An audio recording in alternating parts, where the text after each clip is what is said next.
The air tasted of old tombs and dust, thick enough to coat my tongue with the dry residue of forgotten things.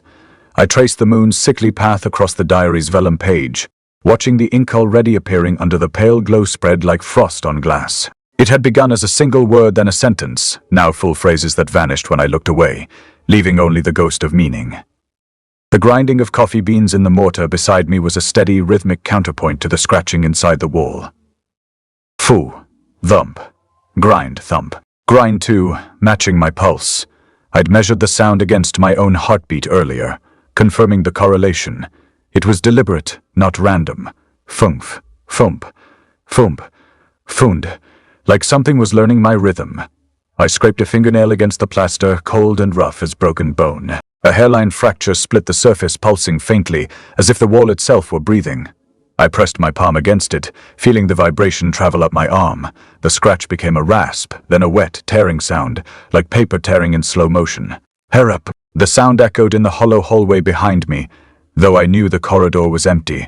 Children's laughter followed the sound, a high, hollow giggle, distorted like echoes in a drained pool. I turned, but the hallway remained dark, empty. The only movement, the shifting shadow of the moonlight on the floor. The laughter stopped. Silence. Then the scratching resumed, sharper now, closer. My left hand began to vibrate. Not the tremor of illness, but a deep, resonant hum that traveled from the wrist up my forearm. I stared at my palm, the moonlight catching the first lines of static appearing there. Thin, jagged, like porcelain cracks spreading from the center. Crack, crack, crack. I tried to pull my hand away, but it felt magnetized to the wall, drawn into the pulse of the scratching. The lines spread thin as spider silk across my knuckles. I could feel the static now, a tingling heat beneath the skin, as if my blood were being replaced with something thinner, colder. The grinding of the coffee beans was louder now, a harsh, metallic rasp in the quiet room. Grind, grind, grind, grind. I realized it wasn't the mortar, it was the scratching. The sound had merged with the rhythm of my own heart. Thump, grind, thump, grind too. The lines on my palm were spreading, moving toward my fingers, each new crack a tiny white noise in the air. The children's laughter returned, fainter this time, coming from the ceiling, the floor, the walls, everywhere and nowhere. The scratching inside the wall became a steady, deliberate rhythm. Thump, thump, thump, thump. I felt it in my bones, in the static lines spreading across my palm. The diary lay open on the table, the ink glowing pale under the moonlight. I reached for it, but my hand wouldn't move. The static lines pulsed with each beat, spreading faster. The laughter stopped. The scratching stopped. The silence was absolute, expectant. The lines on my palm were almost to my wrist now. I could feel the vibration intensify, a deep, resonant thrumming in my chest. The scratching began again, but this time it was coming from my own hand, a dry, crackling sound as the static lines spread. Crack, crack, crack. The moonlight on the page seemed to shift, the ink forming words I couldn't read. The scratching was my heartbeat. The lines on my palm were my heartbeat. The silence was the only thing left. The scratching was inside me now. The lines spread to my wrist, a fine network of white noise. The laughter returned, faint, distant, and the grinding of the coffee beans was gone. Only the static, only the vibration. Only the lines spreading across my palm, the scratching inside the wall, the sound of my own heart. I shifted the weight of the creature against my chest, its small body a surprisingly solid anchor. It wasn't warmth I felt, but a cool, almost brittle stillness. The island air, perpetually damp, clung to everything, a film of condensation on the weathered stone of the well. Rusted iron groaned as I worked the pump handle, a slow, laborious rhythm. Each pull sent a tremor through the metal, a hollow clang that echoed in the small clearing. The water that finally surfaced wasn't clear. It was the color of ash, and as it filled the pail it felt granular, like finely ground sediment shifting and settling between my fingers. I dipped a hand in, expecting cold, but it was lukewarm, almost viscous.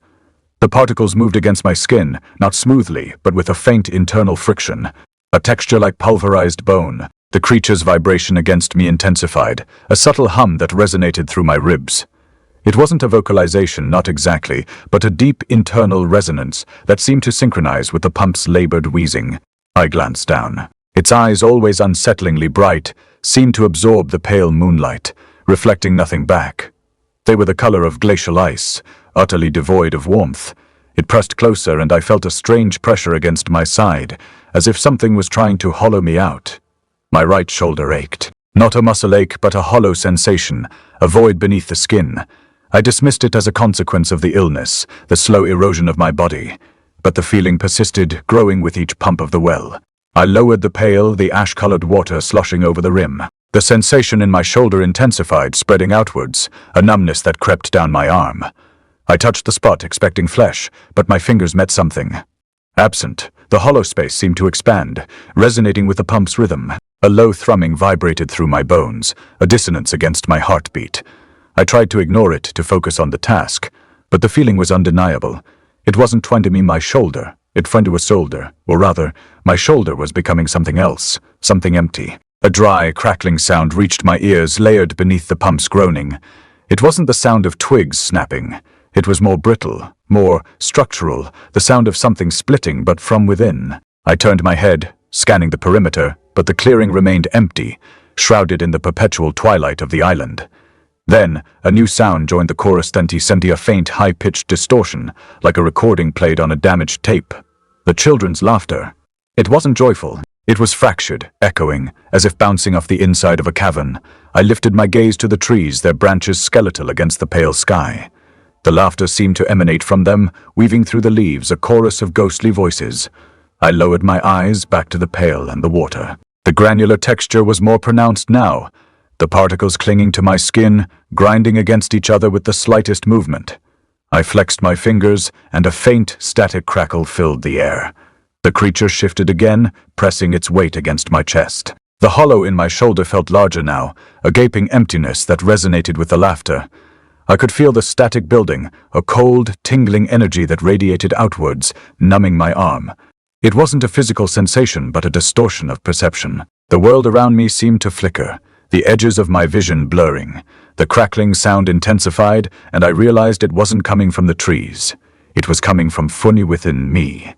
From the hollow space in my shoulder, the laughter swelled, layering over the pump's wheezing, and a sensation like parchment splitting echoed in my ears.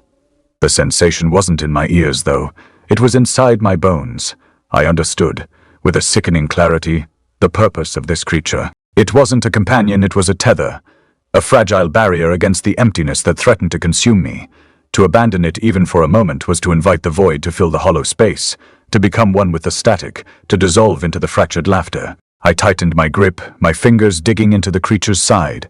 Its form felt less solid now, its surface yielding, as if absorbing the moisture from the damp air. The static in my shoulder pulsed, and the hollow sensation deepened, a growing emptiness that threatened to swallow me whole.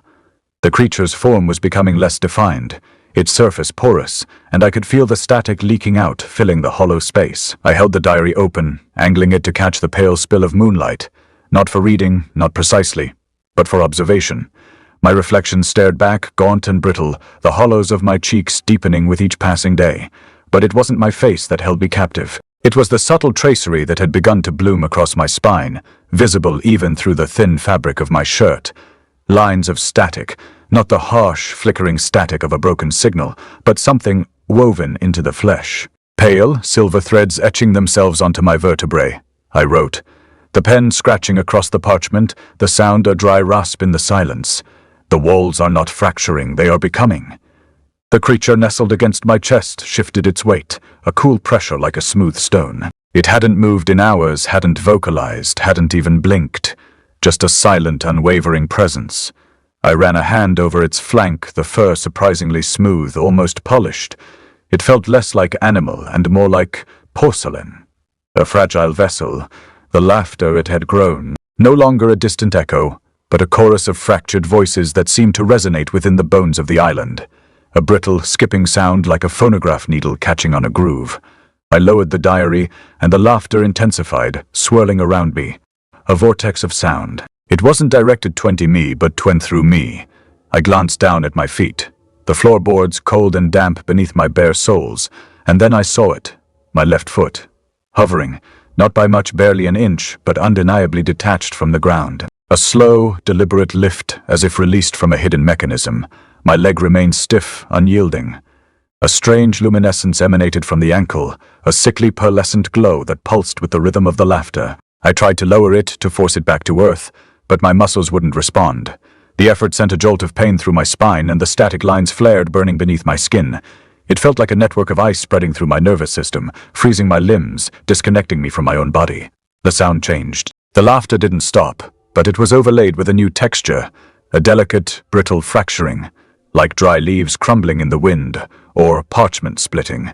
A sound that originated not from the air, but from within the structure of my own skeleton. I focused on the diary, on the moonlight illuminating the page. The ink, normally a dull gray, had begun to shimmer. It wasn't reflecting the light, but Thumbi emitting it. The words I'd written earlier, Thumbi, they are becoming twin-glowed with an unnatural radiance, the letters twisting, reforming, rearranging themselves into something else. A language I didn't recognize yet somehow understood. A language of structure, of containment, of assimilation. The scratching. It had been a subtle rasp, barely perceptible beneath the wind. Now, it was a low, insistent hum, emanating from the stone walls of the well. A vibration that resonated through the ground, up through my legs, into my spine. It wasn't a random noise, it was a pattern, a rhythm, a code. My gaze drifted back to my foot. It was rising higher now, the ankle bone glowing with a more intense, sickly light. The static lines on my spine pulsed in synchronization, spreading upwards, reaching towards my neck. I could feel a strange pull, a sense of disassociation. It wasn't that my body was failing me, it was that it was unraveling. I reached for the diary, intending to record the progression, to document the phenomenon. But my fingers felt clumsy, numb. The pen slipped from my grasp, clattering onto the stone floor. The sound was swallowed by the growing chorus of laughter and the deepening hum from the walls. I looked at my hand. The skin felt thin, translucent. The veins beneath were glowing with the same pale light as my ankle. The static lines had reached my wrist. My hand was becoming a conduit, a channel, a pathway. The walls weren't simply surrounding me. They were shooby me, in my bones, in my muscles, in the very fabric of my being. The laughter reached a crescendo, and the hum from the walls solidified into a steady, unwavering drone. My left foot lifted higher, now fully suspended in the air, bathed in the eerie glow. The ankle bone pulsed with light, and the scratching inside the wall became a constant, unbroken hum. The air here is thin, distilled, as if the island itself has been leached of moisture. My breath comes slow, deliberate. Each exhale a faint mist that dissolves before it hits the ground. I've climbed until my fingers ache, until the cold has seeped into my bones like a second skin. The peak is a flat slab of stone, worn smooth by centuries of wind and salt, and at its center rests a single, unmarked basin deep enough to cradle a skull, shallow enough to drown in. I place it there. The weight of it shifts as I lower it, the muscles in my arms protesting not from exertion but from something deeper, something like the first stirrings of rigor. The creature's eyes, those impossible eyes, the color of frost on black glass lock onto mine. They reflect the moonlight, but not as light should. The reflection doesn't flicker.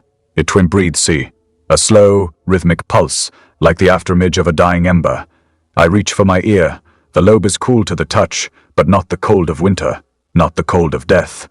This is the cold of something that has always been here, something that never warmed in the first place. I pinch it between my fingers and the flesh gives way, not with pain, but with a strange, wet tweep-up like the sound of a seal cracking in ice. My fingers sink into something denser than skin, something granular, something that twin grinds, see. The noise fills my skull. Not like the others, the children, the laughter, the static. This is different. This is the sound of stone being crushed under a mortar, but not stone, not exactly. It's the sound of my own body being reduced to powder, grain by grain, and the pestle is something inside my head, turning, never stopping. The vibration hums through my teeth, my jaw, my spine. The creature's purr rises to meet it, a counterpoint so precise it feels like an equation. A balance, a harmony. I press harder. The grinding intensifies, a wet, rasping drag, like the scrape of a blade against the inside of a shell. My vision blurs at the edges, not from pain but from the pressure building behind my eyes, behind my temples, behind the bones of my face. The creature's tail flicks, and for the first time I see it, not as fur, not as flesh, but as a trailing static, a blue-white haze that flickers like the afterimage of lightning. My ear is no longer mine. I pull my hand away. The lobe is smooth now, unbroken, the color of pale granite veined with something darker, something like the static that's eaten my spine, my foot. The cartilage is gone. The flesh is gone. There's only the cool, unyielding surface of something that was never alive. I press my palm against my skull, and the grinding doesn't stop. It's inside me now, a constant, unrelenting rhythm, the sound of my own disassembly. The children's laughter is gone, replaced by this, the grinding, the purring. The two sounds twined together, a duet of destruction. My heartbeat sinks with it now, not in panic but in something colder, something inevitable. I flex my fingers. The static in my veins pulses in time with the grinding. It's spreading, not just to my ear but deeper, into the cartilage, the bone, the marrow. I can feel it crawling up the back of my neck, a slow, deliberate migration, like the tide turning at the edge of the world. The creature watches. Its eyes never blink. I know what it wants. Not just my ear, not just my skin, not just my bones. It wants the rest. It wants me to become the basin. It wants me to become the island. It wants me to become the sound, and I let it. The pen slipped, dragging across the page. Moonlight, fractured by the grime on the window, illuminated the script, the bend. My script, the Vendavendai, as it formed. The cat's burden is your only anchor. The words felt alien, not born of my hand, but impressed upon it. A tremor ran through my arm, not of weakness, but of resonance. I dropped the diary. It landed on the stone with a muted thud, the sound swallowed by the island's silence, but the words seemed to echo, bouncing off the flat, grey expanse of the peak. The laughter ceased. Abruptly, as if a switch had been thrown, the hollow, childish echoes that had been a constant companion, a phantom chorus, simply vanished. The sudden absence was more unsettling than the sound itself. A hollowness opened in my chest, a vacuum where the spectral merriment had been. Now, only a low, persistent hum remained. 20. A mechanical grinding, originating somewhere deep within my left hand. I stared at it. The skin wasn't right. Not quite pallid, not quite grey, but something in between, like weathered stone. A network of fine silver lines pulsed beneath the surface, branching out from my wrist, mapping a topography of static. It wasn't painful, not yet. Just Forungvang. The hand felt disconnected, an appendage belonging to someone Twandau or something Fundau else. I flexed the fingers and they moved, but without the usual fluidity. Each joint protested with a brittle clicking like dry twigs snapping. The grinding intensified, a rhythmic rasp that resonated in my teeth. It wasn't the sound of bone against bone, but of something being suide-built, something being suide-assembled within the confines of my flesh. A granular sensation spread from my palm, up my forearm, a million tiny particles shifting and settling. I could feel the texture changing, smoothing, hardening. It felt like encasement. The creature's gaze locked on mine. The blue of its eyes wasn't a color, not really. It was the absence of color, a void that drew the light in, then refracted it into a sickly, shimmering haze. The light seemed to cling to the creature's form, outlining its sleek body, highlighting the way its fur twined for twin sind, seemed to dissolve at the edges, blurring into the pale moonlight. My left hand, it was becoming still. The silver lines had widened, coalescing into larger geometric patterns. The flesh was losing its warmth, replaced by a cold, unyielding smoothness. It wasn't the chill of ice, but the cool stillness of granite. I tried to clench my fist, but the muscles wouldn't respond. The hand was locked, frozen in a half-open pose, the fingers stiff and unyielding. A faint scratching emanated from the interior of the stone basin, not the playful scraping I'd grown accustomed to, but something deeper, more insistent. It mirrored the grinding in my hand, a perfect synchronization of decay. The sound felt like it was originating from within my bones, a subtle vibration that resonated with the static in my veins. I understood.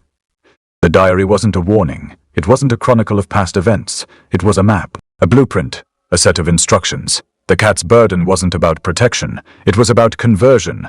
The creature hadn't been shielding me from something twined out. It was preparing me for something twinned within. The grinding reached a fever pitch. The sensation of encasement was complete. My left hand was no longer a part of me. It was an extension of the creature, a conduit for whatever force it commanded. The static pulsed, radiating outwards up my arm, across my shoulder into the base of my skull. The creature's eyes burned, not with heat, but with a cold, unwavering intensity. A luminescence radiated from them, illuminating the stone basin, the flat expanse of the peak, the desolate landscape beyond. The blue was absolute, consuming. It felt like a weight pressing down on my chest, crushing the air from my lungs.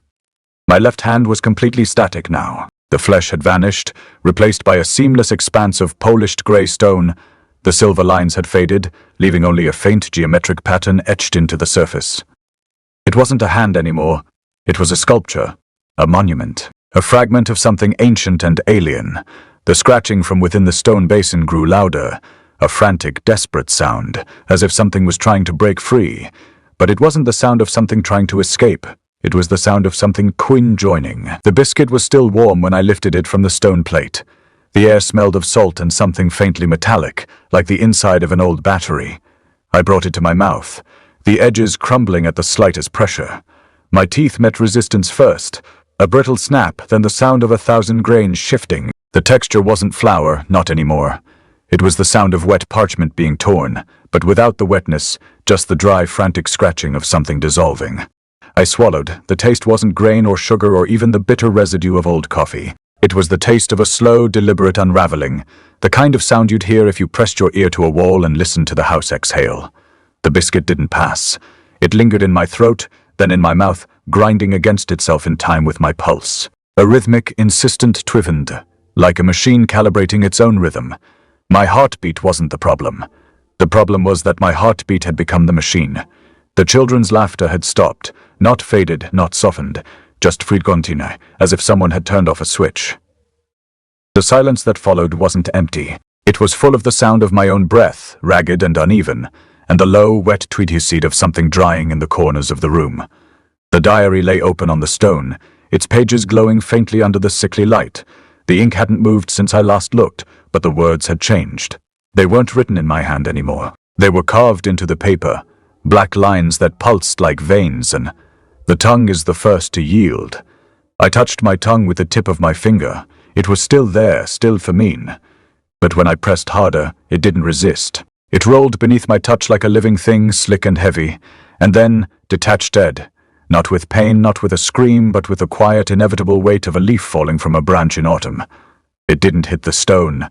It hovered, suspended in the air, vibrating like a plucked string. The sound wasn't a hum. It was the sound of 1,000 needles dragging across glass, a high, keening wail that filled the cavernous silence of the peak. The creature, it wasn't in the room. It wasn't in the diary. It wasn't even in my hand. It was in my footermouth. The taste of copper filled my senses again, but this time it wasn't the air.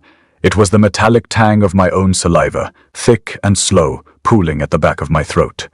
My tongue lay on the stone, trembling. The vibrations traveled up my arms into my bones, and then into the walls. The stone beneath me wasn't stone anymore, it was swin breathing. The surface rippled, not with movement, but with something deeper, something that felt like the slow, deliberate unfurling of a petal. The grains of the biscuit dust had settled into a shape, a paw perfect and delicate, its claws curled inward. The moonlight pooled in its hollows, reflecting back in a way that wasn't light. It was anti-absence. The same absence that lived in the creature's eyes. I dropped the biscuit. The dust rose in a slow, deliberate spiral, coalescing into something that wasn't a cat, wasn't a paw, wasn't anything I recognized. It was the shape of a hand, but wrong. Too many fingers, too smooth, too. The thing in my mouth pulsed.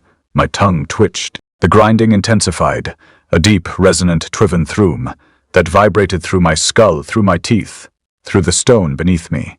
The creature's gaze locked onto mine. Its eyes weren't blue. They were the color of the space between stars, cold and infinite, and they held the moonlight like a mirror. But mirrors don't hold light, they reflect it. And this wasn't reflection, it was sifted consumption. The light bent, twisted, and then vanished, bent, swallowed by the void of its irises. The sound of wet fur drying filled the air, not from the creature, not from the walls, but from Thabain, from the back of my throat where my tongue should have been. It wasn't pain. It wasn't pain, it was sun pressure. The kind of pressure that builds behind your eyes when you hold your breath too long, when the world narrows to a single, unblinking point. My tongue vibrated on the stone, a living thing, a dying thing, a thing that wasn't mine anymore. The grinding filled my ears, my chest, my swindebone sen. It wasn't the sound of a machine. It was the sound of something being swinborn. And it was happening inside me. The diary's pages turned on their own. The ink bled into the stone, forming words that weren't words, symbols that weren't symbols, a language of absence and consumption. The last thing I saw before the grinding swallowed the world was the shape of my tongue, still vibrating, still fire-leave, but no longer part of me. And then the grinding stopped. The tip of my finger wasn't mine anymore. It was a dead thing, stiff and brittle as the edge of a shattered mirror. But when I pressed it against the page, it moved like it was still alive. sensing the diary's hunger. The ink wasn't there until the moonlight touched it. Then it bled into existence, not in letters, but in something closer to scars, jagged and uneven. The words formed in my mind first. "Forty, the entity is not outside. It is the wall." I traced them with my finger, and the paper resisted, not with the rough grain of parchment, but with the slow, deliberate drag of something dissolving. The sound wasn't a scratch. It was the sound of a nail being pulled from a rotting beam, the wood splitting with a wet, kiving sigh. The grinding had stopped, but now there were other sounds. Footsteps, not the creak of old wood, not the pad of a cat's paw, but something deeper, something that moved through the stone itself, a slow rhythmic for the dud, like a heartbeat, but wrong, too many chambers, too fast, too wetter. The diary pulsed in time with it, the ink shifting from scars to veins, dark and glistening under the moonlight. The walls weren't just stone anymore, they were shroom-breathing. I pressed my palm against the closest one. The surface wasn't cold. It was Suffolk-Alive, vibrating with the same unnatural rhythm, the same sickly light seeping from the cracks like sap from a wound. The air smelled of nothing, but my nose filled with the taste of something metallic, not blood, not rust, static. The kind of static that clings to a radio when the signal dies, the kind that hums in the back of your throat when you hold your breath too long. My chest tightened, not with pain but with the slow, creeping realization that the walls weren't just watching. They were waiting. The cat was beside me before I saw it. One moment the space was empty, the next it was there, its fur too white, too pure, like the first snow before it's been walked on. Its eyes weren't blue. They were the color of the space between storms, the kind of blue that doesn't exist in the sky but in the hollows of things that have been hollowed out. It didn't move. It didn't breathe. It just was to a sea, and the moonlight pooled in its irises like water in a sink, never quite filling, never quite empty. The footsteps stopped. The grinding started again, but this time it wasn't coming from the walls. It was coming from fundin-seated me. My chest caved in, not with a collapse, not with a scream, but with a slow, deliberate unraveling of a spool of thread. The light wasn't sickly. It was swidrong, the same color as the cat's eyes, the same color as the ink in the diary, the same color as the static that filled my mouth when I swallowed. The walls pulsed in time with it, the cracks widening, the stone softening, not with decay but with the slow inevitable giving of something that had been held too long. The cat's gaze locked onto mine, its eyes burned, not with fire, not with light, with the same cold, consuming hunger as the walls, as the diary, as the thing that was sooty unraveling my chest. I could feel it, the static, the pressure, the slow, deliberate fit-a-pulling of something that wasn't mine. The walls weren't barriers, they were teeth. The grinding filled my ears, my bones, my subiminde. It wasn't the sound of coffee beans. It was the sound of my own ribs separating, of my own lungs filling with something that wasn't air. The cat didn't flinch, it didn't move. It just foot-watched at its eyes reflecting the diary's glow, reflecting the light that was footed tearing through my chest, reflecting the static that was food replacing my heart. The last thing I saw was the cat's eyes burning, waiting. And then, the light swallowed me whole. I lay the cat on my chest, its blue eyes burning into mine like two tiny moons. Its fur isn't just white. It is a desolate winter scene, each hair a crystal of ice that reflects the sickly moonlight in a way that makes me think of static on an old television screen. The cat doesn't purr, it grinds. Not coffee beans this time, but something wetter, deeper, like stones turning in a mill made of flesh. The sound matches my heartbeat, slow and deliberate, each grind echoing inside my ribcage as if the walls have moved closer, pressing against me from all sides. The cat's eyes burn brighter with every beat, their glow casting long shadows that dance on the diary pages like skeletal fingers reaching for something just out of grasp. I can't hear my heart anymore. The grinding has swallowed it whole, but I feel its rhythm in the pulse at my wrist, in the throb behind my eyes. The cat's fur is damp against my skin, not with sweat, but with a cold that seeps into me like groundwater into earth. It is as if the cat is drinking from me, and I can't tell whether it is taking something away or putting something back. The diary lies open on my lap, its pages rustling in time with the grinding sound, the ink moving like liquid metal under moonlight. The words form slowly this time, not scars but veins of light that pulse with the same rhythm as the cat's eyes. It is almost time. I trace them with my finger, and they glow brighter for a moment before fading back into static. The children have stopped laughing. Their silence presses against me like another wall, heavy and oppressive. It feels final somehow, as if their laughter was the last barrier between us and whatever comes next. Now there is nothing left but this grinding sound, and the cat's burning eyes watching mine for some sign of what? Understanding. Acceptance. The wet fur drying sound shifts suddenly, becomes louder, insistent. The rhythm changes too. It speeds up, grows erratic like a heartbeat on the brink of giving out. My chest feels tight, constricted, not with pain but with pressure, as if something inside me is swelling, pushing against my ribs from within. The cat's eyes flare suddenly brighter, their glow casting sharp shadows that cut into my skin like knives made of moonlight. I gasp. I think I do. But there is no air in my lungs to expel. They've been filled with something else instead, a cold static that hums softly at the back of my throat. My heart stops beating. Not suddenly, not violently. It simply stops. No pain shoots through me like a jagged blade. Instead, it feels like time has frozen around us both, leaving only this slow, inevitable grinding sound and the cat's burning gaze locked onto mine. The diary falls from my lap as I reach up to touch the cat's fur again. It doesn't feel damp anymore, but dry, too dry, like parchment left out in a desert sun too long. The strands crumble under my fingertips into fine powder that gleams briefly before dissolving into nothingness against my skin. The cat's eyes begin to fade, the blue light dimming slowly as if someone is turning down the brightness on an old television screen. I reach for it, wanting desperately to hold on to something familiar in the sea of static and uncertainty. But there is only empty air where its fur should be. Its gaze holds mine still, though. Those darkening blue eyes seem almost accusatory now, as if they blame me somehow. But how can this be happening? How could my heart just stop?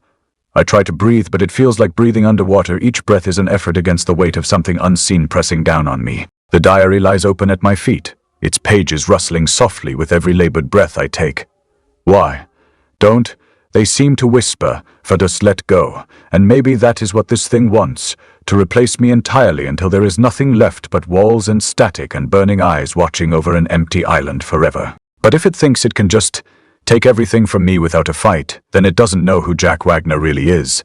Because I won't give up. Not yet. Not like this. Not ever. I reach down for the diary again, a lifeline amidst drowning, but as my fingers close around its spine, something shifts inside me. Something cold and hard turns over in my chest cavity, sending waves of static through me that make every hair on my body stand on end. The walls pulse suddenly brighter, their glow illuminating not just cracks but whole sections at a time until the entire room is bathed in their sickly light. The cat's eyes fade completely now, just empty sockets staring back at me. But I can still feel its presence somehow, still sense that it is watching over me even if only as a shadow of itself. And maybe that is enough, for now anyway.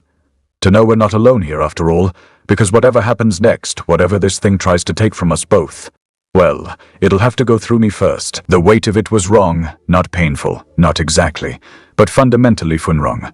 Like holding a stone sculpted to resemble a hand perfectly formed but utterly devoid of warmth. I pushed the cat forward, a reluctant offering to the edge. It didn't resist, just a slight shift in its posture, a subtle tilt of its head as if assessing the drop. The grinding, that incessant internal churn, paused, suspended in the stillness of the moment. It felt like holding my breath, a desperate attempt to prolong something inevitable. My hands. I looked down. They weren't the mottled, veined appendages of a dying man. They were smooth, polished, a uniform gray. White, like river stones worn smooth by the tireless current. No pores, no wrinkles, just a flawless, unsettling perfection. The texture felt wrong, alien. I flexed them, the movement stiff, unnatural. The diary lay at my feet, the ink a constellation of light under the pallid illumination. Fidon Tuava seemed to whisper, the words shimmering like heat haze. The cat's fur, I noticed, was damp. Not the cold seep of before, but a clammy moisture that clung to my fingers as I nudged it closer to the precipice. The blue eyes, once burning beacons, were now dull pools reflecting the sickly moonlight. They held no accusation, no judgment, just a vacant emptiness that mirrored the growing hollowness within me. A tremor ran through my frame, a vibration not of fear but of something. Yielding. Something breaking down. I didn't understand. I understand. I'd built my life on understanding, on dissecting the universe into manageable pieces. Now the universe was dismantling me piece by piece, and I was powerless to stop it. It was a cold, methodical process, like a sculptor patiently carving away the excess to reveal the form within. But what form was this? What was I becoming? The silence stretched, taut and expectant. The grinding didn't resume. It simply ceased as if a switch had been thrown, plunging a vital organ into stillness. The children's laughter was a phantom now, a ghost of sound that haunted the periphery of my awareness. I tried to recall their faces, their names, but they were fading, dissolving into the static that clung to my thoughts. I watched the cat fall, not with a rush, not with a plunge, but a slow, deliberate descent into the grey mist that shrouded the island's edge. It vanished without a sound, swallowed by the opacity. A wave of something passed through me, a sensation akin to a phantom limb being severed. A loss, but not of grief. A release. My gaze dropped to my hands again. I willed them to be my hands, the hands of Jack Wagner, the hands that had held a scalpel, a microscope, a loved one. But they remained those smooth, grey stones, impervious to my will. The island walls pulsed, not with a rhythmic beat, but with a chaotic, unsettling throb. The static wasn't just in my head now. It was in the air, in the very fabric of the island. It coated everything in a film of shimmering distortion. The diary lay open, the ink swirling, reforming, not into words, not into a message, but into a pattern.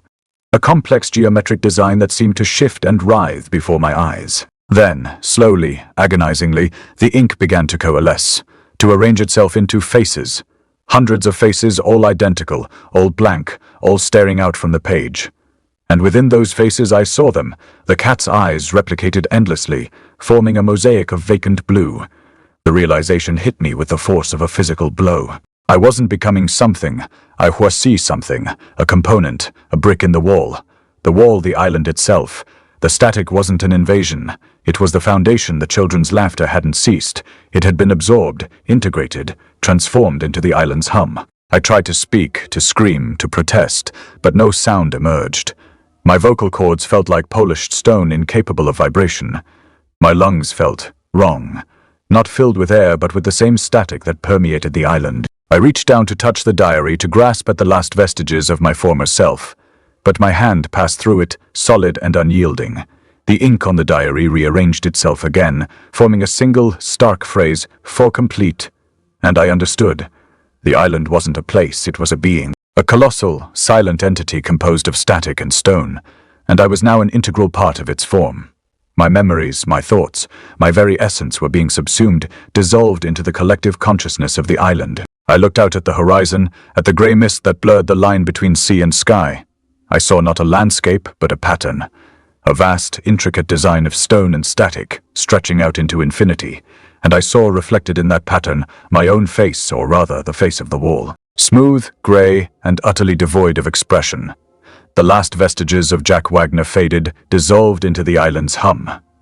There was no pain, no regret, only a profound sense of completion. I was the wall. The wall was me. And the cat's eyes, those empty blue pools, were now part of the pattern watching over the island. Forever. The diary lay open, moonlight catching its spine like a sliver of frozen river. I watched the ink, no, the thought presence, of ink begin to shift under the sickly pallor. Not words this time, but a single phrase written in a language older than the stone beneath my feet. I knew it before it formed. I was never the victim. I was the wall. The realization didn't strike. It twin settled.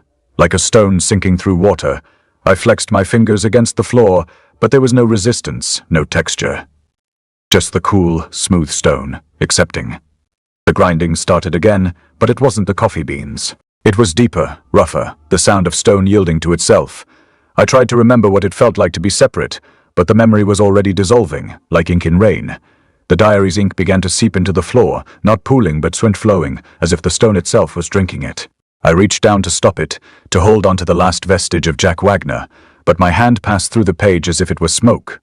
The ink drained, and with it, the last echo of me. The moonlight shifted, casting long shadows that didn't belong to the island. The walls pulsed, not with a steady rhythm, but with a chaotic, uneven throb, like a heartbeat that had forgotten how to be still. The static in the air thickened, no longer just a hum but a living thing, a current that flowed through my bones. I tried to scream, to protest, but my voice was gone, replaced by the same grinding sound that now seemed to come from within the walls themselves. The diary lay empty on the floor, its pages now part of the stone. I looked down at my hands, the smooth grey stones that had been my hands for so long. They were still there, but they were no longer mine. They were part of the wall, part of the island. The island wasn't a place, it was a being, and I was part of it. The cat's eyes, those empty blue pools, were no longer watching me. They were watching the island, part of the pattern, part of the static. I tried to remember the cat's name, the sound of its purr, the way it had felt in my hands. But the memory was gone, dissolved into the island's hum. The laughter of the children, once a phantom in the periphery, was gone too, absorbed into the wall. I was the wall. The wall was me. The grinding sound stopped, not because it had finished, but because it had fully come. The moonlight shifted again, casting a new pattern across the floor. I looked out at the horizon, the grey mist blending into the sea, and saw not a landscape but a seamless pattern of stone and static. The diary's last words, the truth had become the island's own language. The ink had drained, and with it Jack Wagner had vanished, leaving only the wall, the static, and the cat's empty eyes watching over the completion.